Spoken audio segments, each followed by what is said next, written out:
Please welcome to the stage Senior Associate at Bristow's and blogger at IPCat, Ansley Merrill Ward and her panelists. You say what you want to say, and let the words fall out. Honestly, I want to say everything that you want to say. You're a good one? Okay, thank you.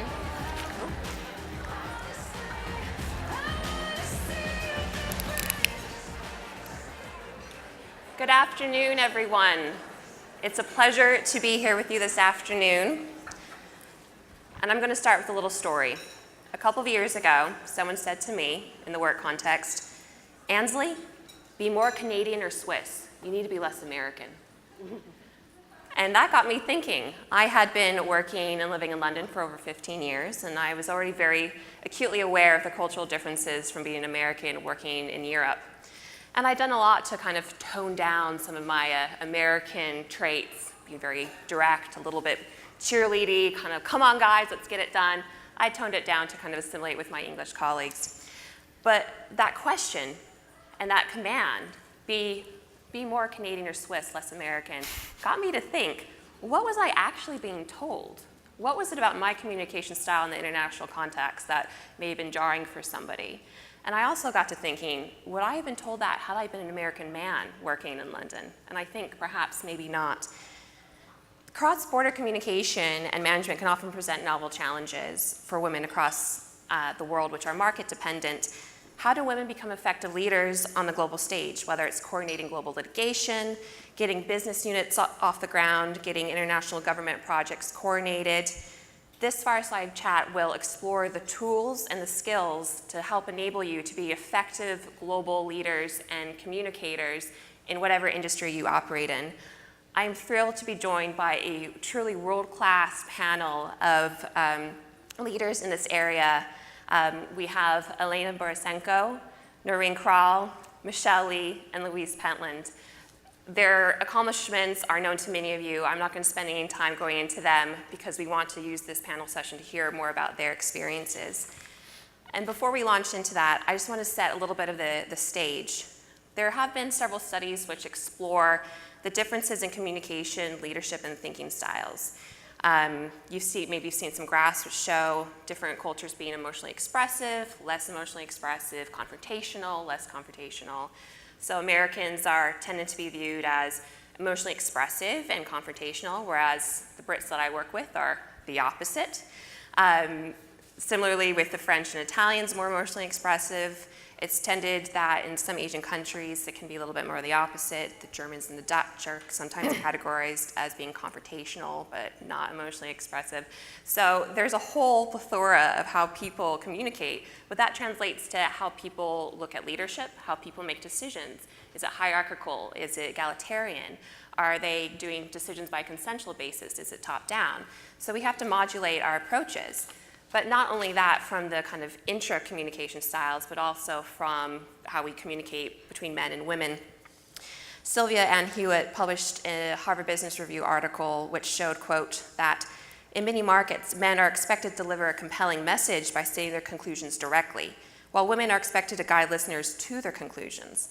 In Hong Kong, China, India, and Singapore, men are expected to command a room in a forceful manner, but in Japan, Brazil, and Russia, women are expected to command a room by facilitating others' dialogue. So we have these two ideas, international communication and also how women and men communicate. So taking these two issues together, the way in which men communicate and the international context, I want to turn first to you, Michelle. You've had really unrivaled experience on the international stage, insight in how communication and leadership styles vary across the world. And I want to just ask you, what was your experience like walking into these rooms of international representatives? Well, thank you very much. And Ainsley, you're right. I had so many meetings with so many different countries across the globe. And it does vary a lot by country. So obviously, knowing what country you're dealing with and their level of engagement is, number one, the most important thing. For example, in our meetings with the Asian countries, in China in particular, there is an order by which you walk into a room and by which you greet the individuals according to rank. Order of greeting. Number two, in terms of where you sit in the table, the most important person right in the middle, the next most important person to the right, the next most important to the left, right, left, until all the way down. And the order in which you speak, the most important person starts, then the others follow in. So knowing those rules, knowing the context in which you're stepping into and respecting it rather than speaking out of turn is key to getting your message across. In cases where, as you had mentioned in Scandinavia, a lot less hierarchical, a lot less formal. You walk in, you greet in whatever order you wish, you sit down wherever you wish, and whoever has something to say says it. But it's so critical to know how hierarchical the other side is in terms of your interactions with them, based upon prior experience or whatever intelligence you can gather. Otherwise, if you commit the faux pas, your message gets lost. So I'll leave it at that for now. Louise, you've come from England. You lived in Texas for a while. Now you're in California. So you've had to navigate, and you work for a Finnish company, now work for an American company. You've had to navigate a lot of different cultural norms throughout that experience. How did you navigate that? Michelle comes from a background where there was kind of a regimented structure, but in industry it may not always be like that. What was your experience like? Yeah, I also lived in New York, so we don't want to miss that culture. So, I think, people often said to me when I moved to Texas, I should have stopped off somewhere else in the US to maybe get more sort of culturally grounded. But actually, I didn't find it that hard. But I think, working in tech, which I have done my whole career, I think, and now working in different companies and also being on different boards as well. So I'm on a board of a Japanese company. I think you have to, to Michelle's point, learn your environment. So, at Nokia, we were a Finnish company at our heart. And the culture of a Finnish company is, it's sort of not striving for consensus. It's about fast decision making. Versus, Sweden, which was our neighbor, where it was much more consensus-driven and everyone needed to weigh in. And I think understanding the parameters and seeing how that rolled out globally was a grounding factor. But then you also had to adapt for the cultural differences. So, for example, if I was working with, a group of Finns, I didn't ever change who I was. I was always the same person, but I needed to moderate, maybe some of the sort of the things that I might say because they weren't known to embrace small talk. And so, we're very comfortable with long, to me, awkward silences, right? And so I had to sort of get used to that a little bit. And then I think also what it taught me, which I think I never really understood, especially in businesses, there's a really fundamental difference in terms of how people view trust. And I think that's also as akin to language and culture as anything else. So I've always made the assumption as a Brit that you kind of have my trust. It's sort of there to lose, but in other cultures you have to earn it. Yeah. And I think it's understanding, the different surroundings as well as the customs that I think make you the most effective. But there's also a ton of advantages to being different. And, I will admit to having exploited that on more than one occasion. When I first arrived in Texas, I was doing a negotiation with a company in Kentucky, which I don't even say right, I realize. I had gone to this negotiation, and it was on the telephone, and in the room at their end was all the C-suite, the CEO, the CFO, everyone who had a C in the title. It was a relatively small company nonetheless. And they'd marked at my agreement, and I was all gung-ho about why I was going to tell them that they shouldn't have done that. So I literally spoke for 20 minutes. And then I said, are you all still there? And they were like, yes. Now I'm going to do my worst Kentucky accent here. And the CEO said, does anyone else think she has a really cute accent? Oh, no. And then they agreed to all my changes. So it's not all bad. Accent kind of helps. Yes. And I've kind of explored that as well, being really direct and sometimes a bit forceful, and that can sometimes take some people off guard, and I sometimes just blame me being American, and it's all forgiven if they've taken offense. So you were talking actually about trust. And trust is really important, especially when you're having to coordinate a huge amount of litigation globally and trying to get a lot of outside counsel on side and get the messages across. And Noreen, you have to do that day in and day out. How do you get and communicate trust with people who may not be sharing the same language, may not have the same background as you? How do you get them on side? So it's certainly very challenging. We have managed matters that sprawl across 10 different countries but have common themes. And not only interacting directly with my legal teams in each of those countries, but getting them to interact with each other as well is a big part of the framework within which you have to manage to reach a successful conclusion.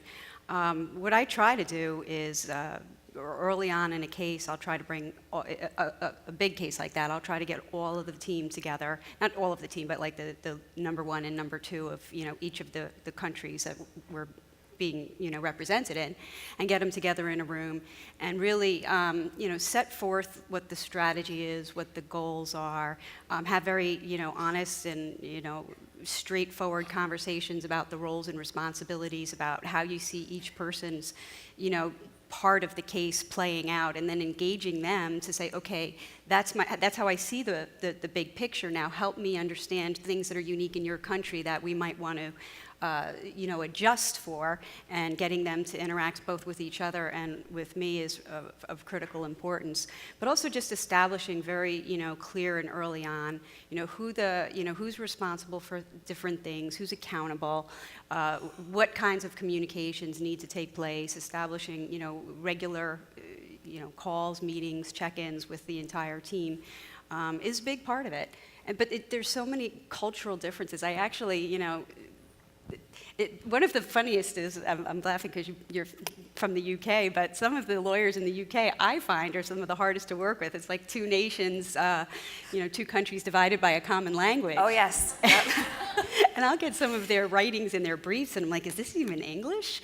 But It's the correct English. And they say the same thing when they read American briefs. Exactly. And the other thing too is email communications with these various teams.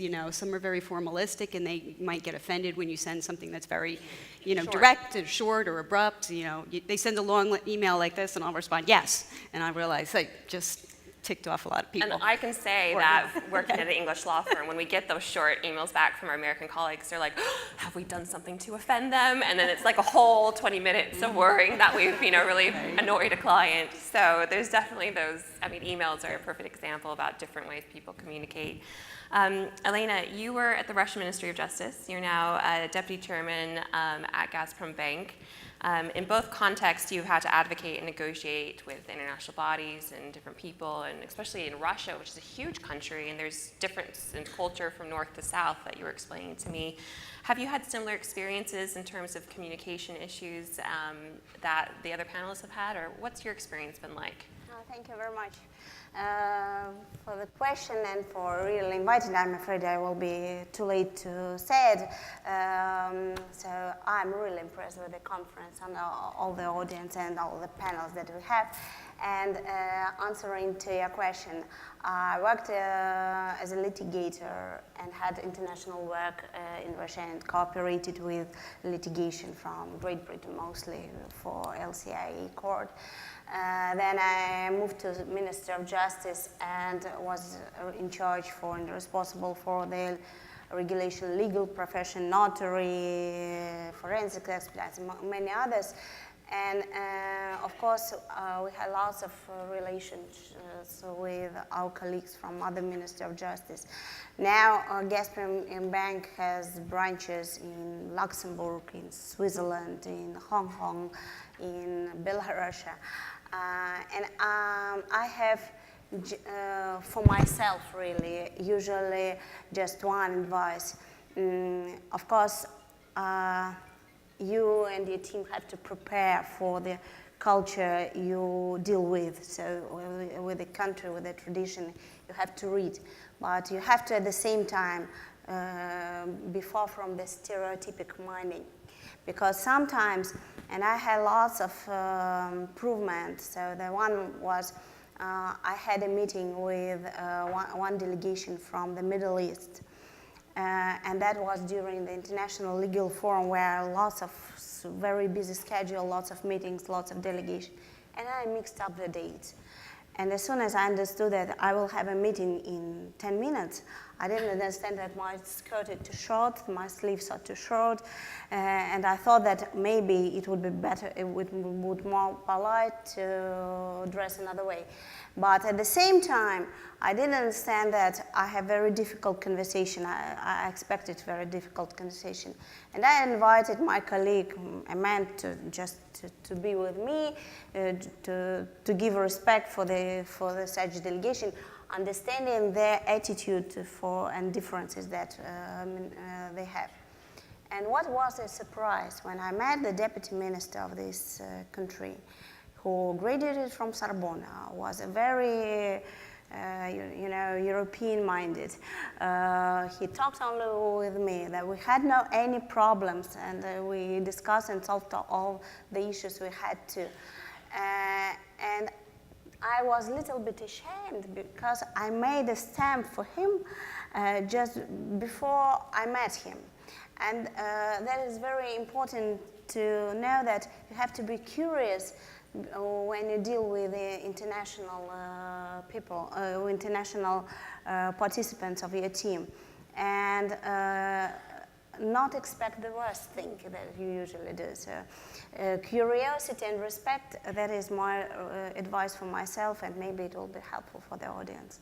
And I think that's an important point, which is to do your homework. And that's the thing that came a lot when I was talking with the panelists before the session, is that you need to know who you're meeting, know what their background is, what their expectation is, what some of the cultural niceties are, that if you don't appreciate can actually cause offense, and then everything that comes after, all your messages, can get lost. There's some funny experiences about not knowing what the cultural norms may be. I think, Noreen, you had one when you went to Japan, which you may want to share if you feel comfortable. Yes. So I was visiting the Japanese patent office not too long ago, and with one of my coworkers, and we were invited into a meeting that we thought was a meeting for tea with the commissioner up there, the head of the patent office. And we did go in and meet with him. We sat with a translator and had tea. And then he said, okay, we're ready for your presentation now. Let's go into the big room. And we're like, what? What could this be? And my colleague and I were escorted into another room that had like 100 people in it, waiting for our presentation. And it was just the funniest kind of scramble. I'm like, I have something on my laptop I think I can use. If you filibuster for 5 minutes, I think I can just change some of the slides around, and I can put like a different title on it and do the presentation. But again, it was one of those things where there was just, it didn't get communicated to us that this tea was really not tea. It was a presentation on what our view of the state of, global intellectual property was. So, If I could follow up on the do your homework side. So that's a humorous occasion, but on the do your homework side, think about every role that every member on your team is going to play, according to rank and hierarchy. Mm-hmm. And oftentimes, who's going to deliver the no, or the yes, or who's going to be the relationship builder, right? So in the world that I worked in, on the international kind of diplomacy side, it was rare that the top person would deliver the hard answer before it came from the staff, who pre-delivered it to the other side so that the head of that person knew what was coming up. So you don't want your opponent to lose face, right? So doing your homework and thinking what each member is going to contribute, being flexible all along the way, but think strategically about the roles you play, who's going to be the good guy, who's going to be the bad guy, who's going to precede some information as a matter of respect or courtesy to the other side. And that's really helpful in terms of what you need to look for in terms of the homework and the questions and who those people are in the room. I'm just going to switch tact a little bit, and a theme of some of the panel sessions this morning was about being the only woman in the room, the only woman at the table often. I have been very aware of that on several occasions. I will walk into courtrooms in Europe and be the only woman of 50 men in the room. And I've had experiences where I have felt that maybe I should have contributed more. Maybe I did not speak up enough, when some German patent litigators, all men, were interrupting me or something like that. And I would leave these rooms feeling a little bit down on myself. Maybe I should have really raised my voice. And there's actually been similar messaging. Michelle Obama was at a conference a few weeks ago, and she said that women need to speak up at no matter whatever table they're at, that they do not cower. She said there are often imposters around a table, but those imposters are generally not us. Those are the people that we think will have the knowledge and the insight and the power, and often she was meaning those are the men, but those can often be the imposters. But we think that they are the ones who have the answers because they fit within our stereotypes of power. So speak up and be heard. Otherwise, our contributions, especially on an international stage, will be undermined and negated.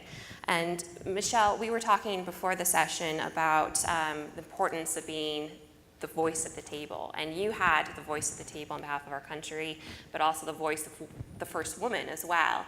So how did all that playing in your head, how did you project authority and communication on an international stage? Yeah, so as I had mentioned earlier, in these international kind of foreign diplomacy situations, it's very formal. So think a circular layout.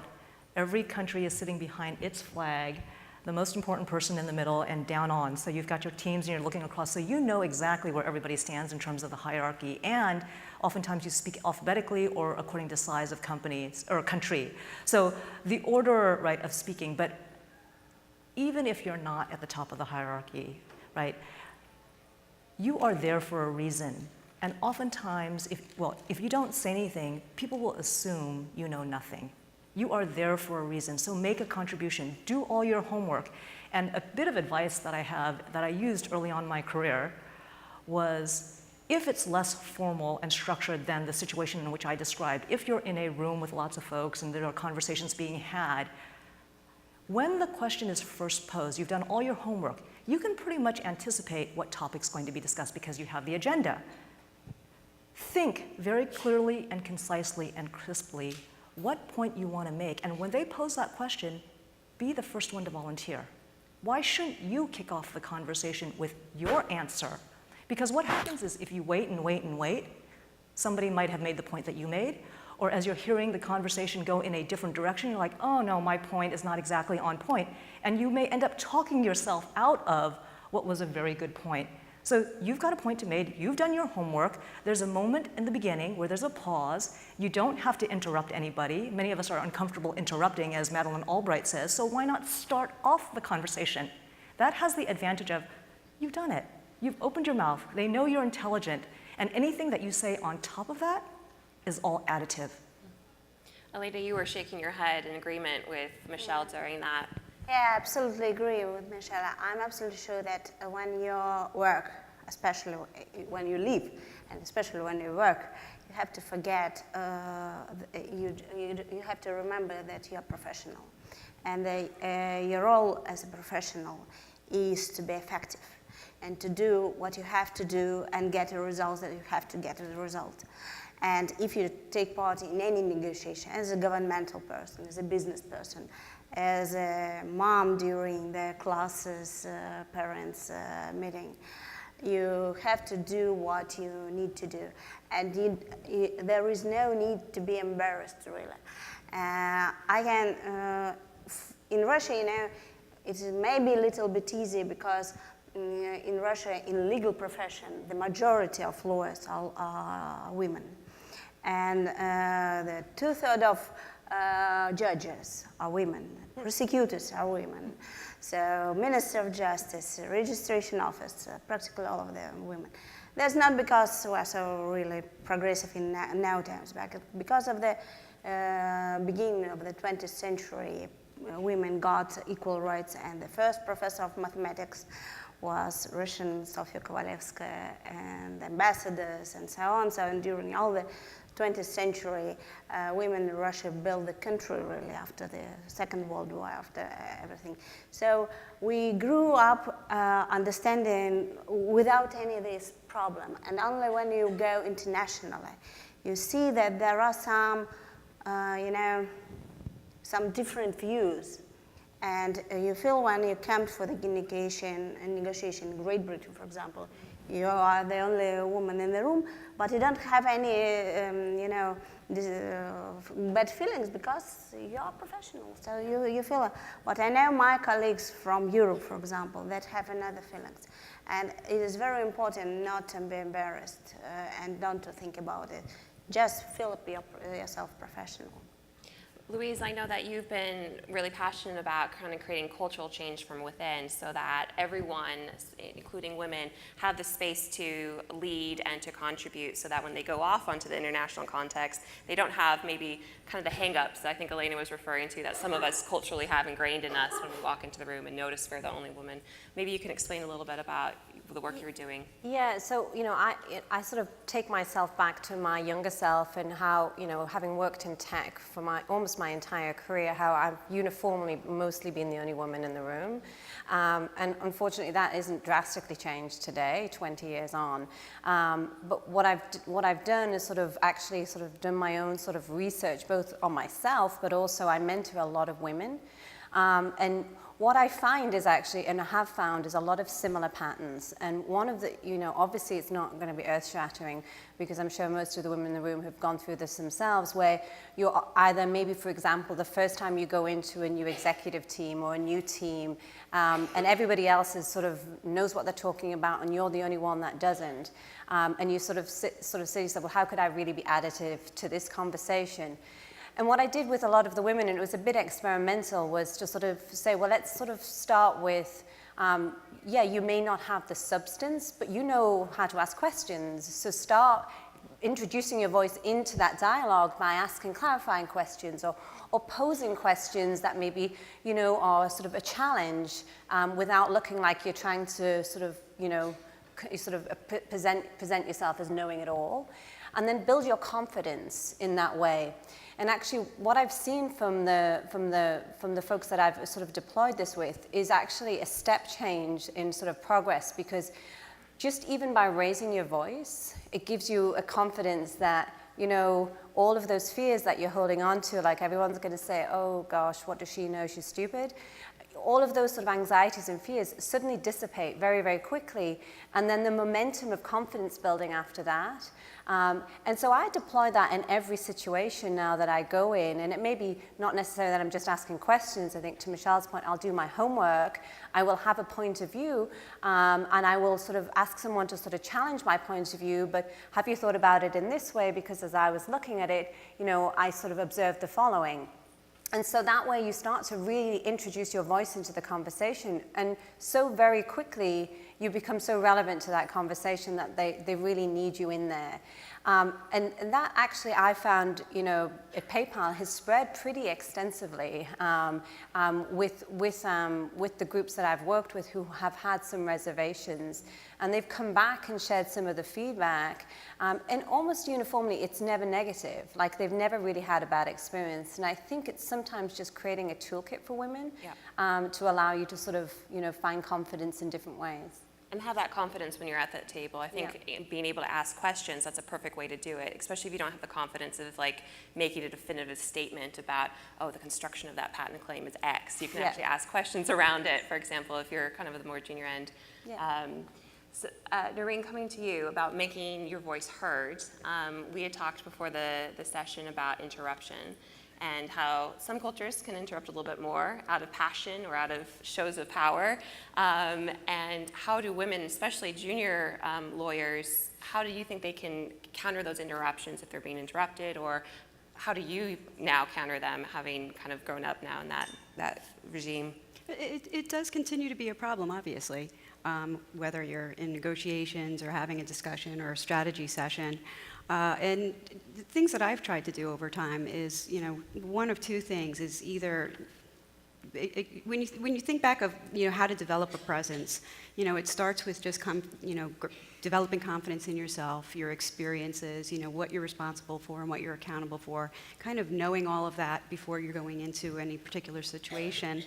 But when I have been interrupted, or when I see people interrupted, I'll either try to stop the person, hold on, let my colleague here finish, or I want to hear what she has to say, or if I'm interrupted, I'll often say, well, hold on, let me just finish my comment or my thought before we turn to, your idea or your suggestion.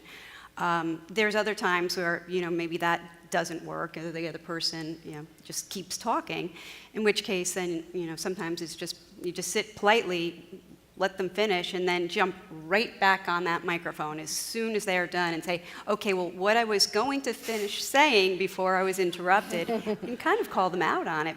And once that happens, they don't do it again. So that's really what, I've tried to do. And, one of the other things I do, and I think all of us here should be, especially, some of the more senior people, is highlight and get the younger women on your team speaking. When I have, strategy sessions or negotiations, I will specifically talk to the person, she's usually, the person who's actually doing the work and the subject matter expert. So I'll ask that person a question. I worked with one law firm where I would continually do that, and the male partner would interrupt her answering, and I actually had to say, no, I want to hear her finish what she has to say.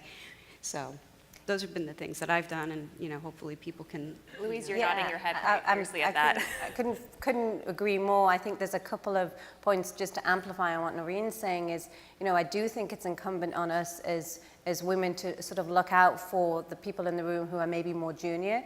And I overtly, even if I sort of sense it mildly, whether it's another man or another woman interrupting somebody more junior, sort of, let's hear them out. And, I do it so obviously, almost sort of exaggerated, because I actually want to set the right culture and the right tone that that's not okay, without being, overtly sort of, embarrassing a person and calling them out. But I'll talk to them afterwards, and I'll say, you might want to really think about your style and moderate that, and really give room for that diversity of voice. But I had an example recently. I was in a government meeting with a law firm, and honestly, we know law firms quite hierarchical, and often the junior voices don't get much airtime, and actually they have some really interesting perspectives, I think, to what Noreen was saying. And we were in a government meeting. It was a very serious meeting, and with the law firm, and they actually said to the most junior woman in the room, the law firm, do you want to give, the government agency your perspective? And I think she was so taken aback, and she just nailed it. And the government agency, just like they hung off every word she said, and it was just so on point that, it totally amplifies, I think, the point that Noreen is really making, which I think we all have a responsibility to be ambassadors for.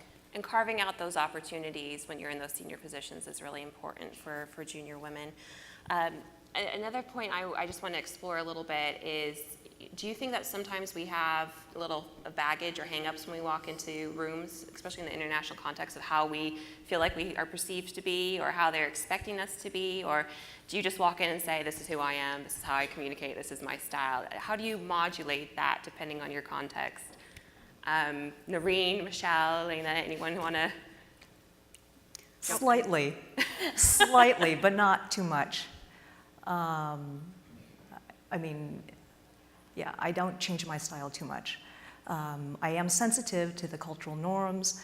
I'm pretty straightforward, I'm pretty direct. And I think in the international arena, being precise and concise is key, because oftentimes English is not the first language. So you really have to be clear in your communication, but I don't moderate my style too much.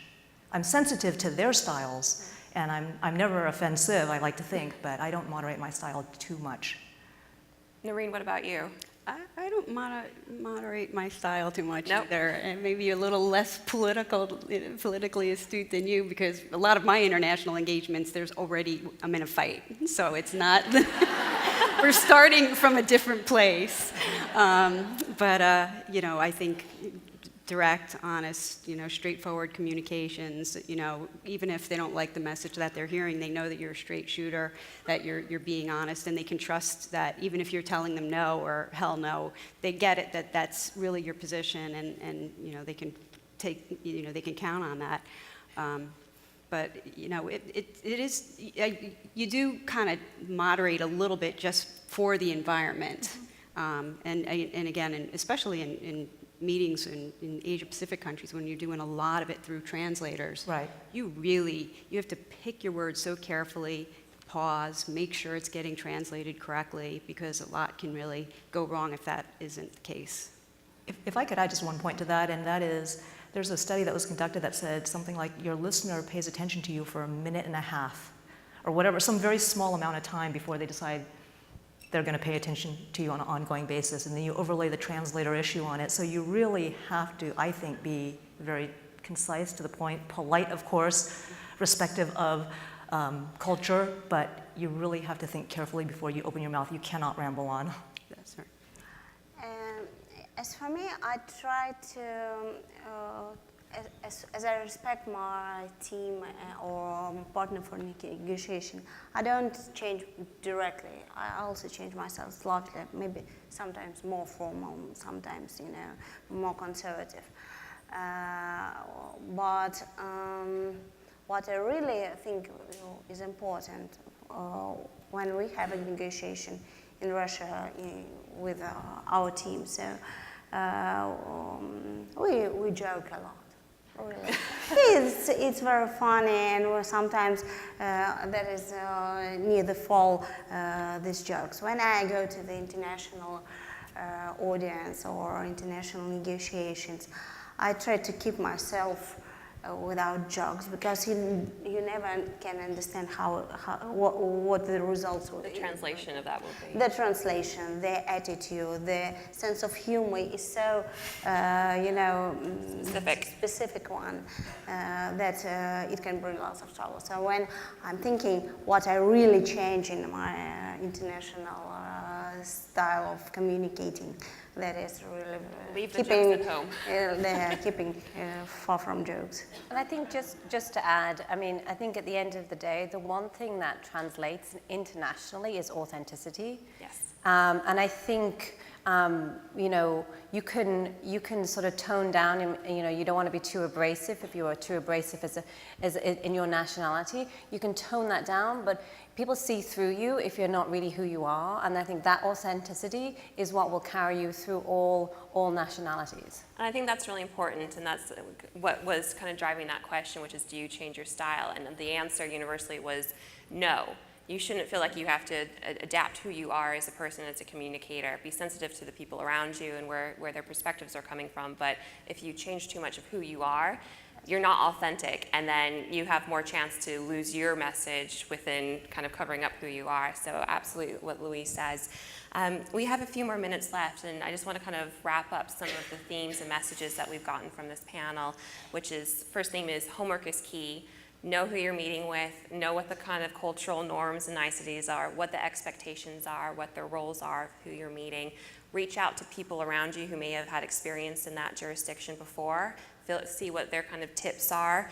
And also to remember to raise your voice in these meetings. You're there for a reason, you're there to contribute, so don't feel nervous or shy about it. You're at the table for a reason, so speak up.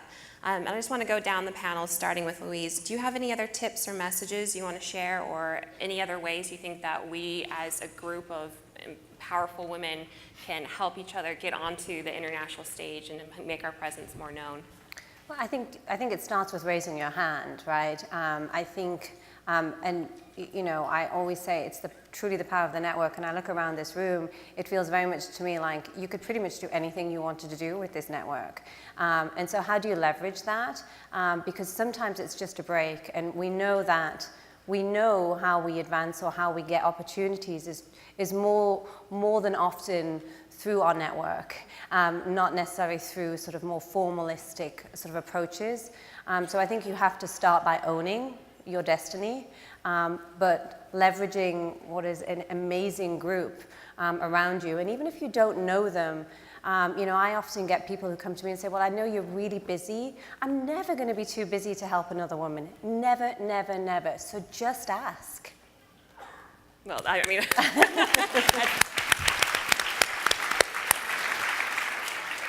Michelle, what about you? Well, I think I already made the point, which is if you're early on in your career, think about trying to speak up early on.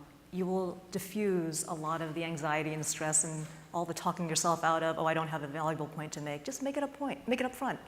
And your point is probably as good as anybody else's point, if you've done your homework and so forth. Noreen? I would say don't hesitate to get out of your comfort zone. Just look for the opportunities. I think what Louise says resonates with me. All of the opportunities that have come my way, in a large part, simply were a result of me saying, hey, I'm interested in that. It's not an area I currently work in, but can I get involved in that project? And just going that extra distance, not just, kind of waiting for the work to come through, but looking across, the portfolio of what's going on in your firm or your company. And even if it's something that's not your subject matter domain, just start volunteering and put yourself out of your comfort zone and take on new opportunities. It's amazing. You do that, and almost invariably the answer is going to be, well, yes, we could use the help. So that's been my experience. Elena? I think that cross-border communication is one of the most interesting part of our work because it enriches. It enriches with the experience, with the ideas, with different way of minding.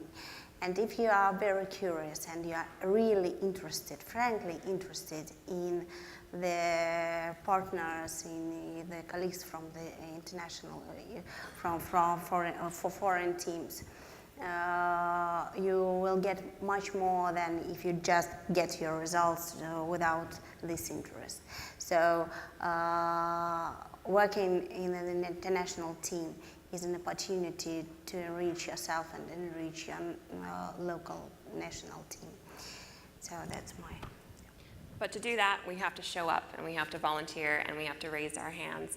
We have a few more minutes on this panel if there's any questions from the audience. There is a question from the audience. I was supposed to give our tech people notice, so maybe if the, which I did not do, good communication skills for me. So if you just want to shout. Good.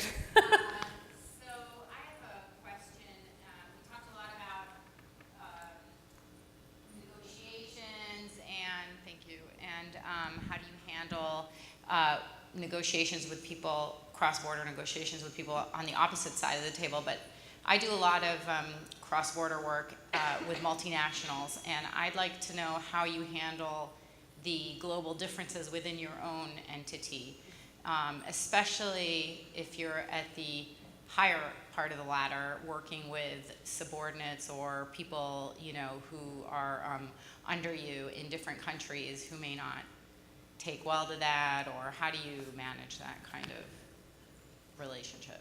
So getting local business on side when you're headquartered somewhere else at a senior level. And Noreen, you have experience with doing that on a litigation context. Do you have any insight to share?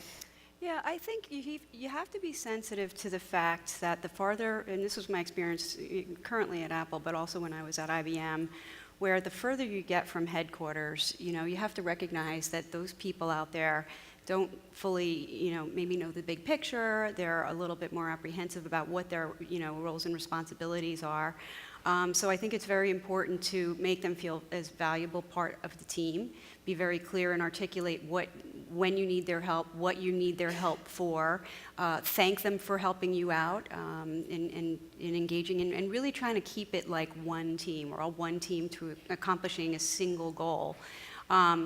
And just, again, being very clear at what the expectations are from them. I think it goes a long way. But the key, I think, when you're higher up in the chain in that environment is to understand the sensitivities of the people that are out in the fields and far from headquarters. Yeah, I just add to that as well. PayPal's my first job where I've actually been based in the headquarters. I've always managed to avoid being in the headquarters, and I have such huge empathy for how hard it is to work when you're. And one of the things that I, now that I'm there, sort of determined not to be kind of part of the problem, is what I'll tell people on my team is over-communicate, especially when you're cutting through time zones, and people do a lot over email, and so much gets misconstrued over email. Over-communicate, tell people what's happening, give people room to sort of speak. Because if you don't, they will automatically write their own narrative about what's going on, and it's guaranteed not to be good. So just like really force yourself to, and I think you know, there's a sort of a culture in the headquarters where everything should fit in around your schedule. And I think those overt sort of actions of saying, you know, I know that time doesn't work for you, like, you know, we'll do it at 10 o'clock my time. I'm not saying every night, but every so often to really give people the understanding that you actually do care about that they're not sort of getting up at 3 in the morning exhausted and can't think straight, and that you're willing to make those accommodations, because it's very meaningful, and it's not just kind of a nice to have. And I think that's where you start to really embrace teams who have, I guarantee, an extraordinary point of view, but you need to level set, and then you need to bring everybody along at around the same pace that are on that team. You know, in Russia there are more than 190 nationalities, and sometimes it is easier to work with colleagues from Luxembourg or Zurich than from some of the regions in Russia. But anyway, that is our team, and sometimes really the bright people, and the work of, you know, aligning, so making your goals, your issues of your team, of your company understood, aligned, and the part of their personal interests. And that is really the way of successful leadership. And every leader in every group has to do it just to form one team that is united despite of all the peculiarities. So that is what we usually do. Using empathy and compassion in Yeah, your leadership compassion. style to get Yeah. everyone from diverse backgrounds on board is really key. And that's probably a lot of the work that you did, Michelle, was to get people on side with connecting them on that. Can you say just a couple of words on that before I close?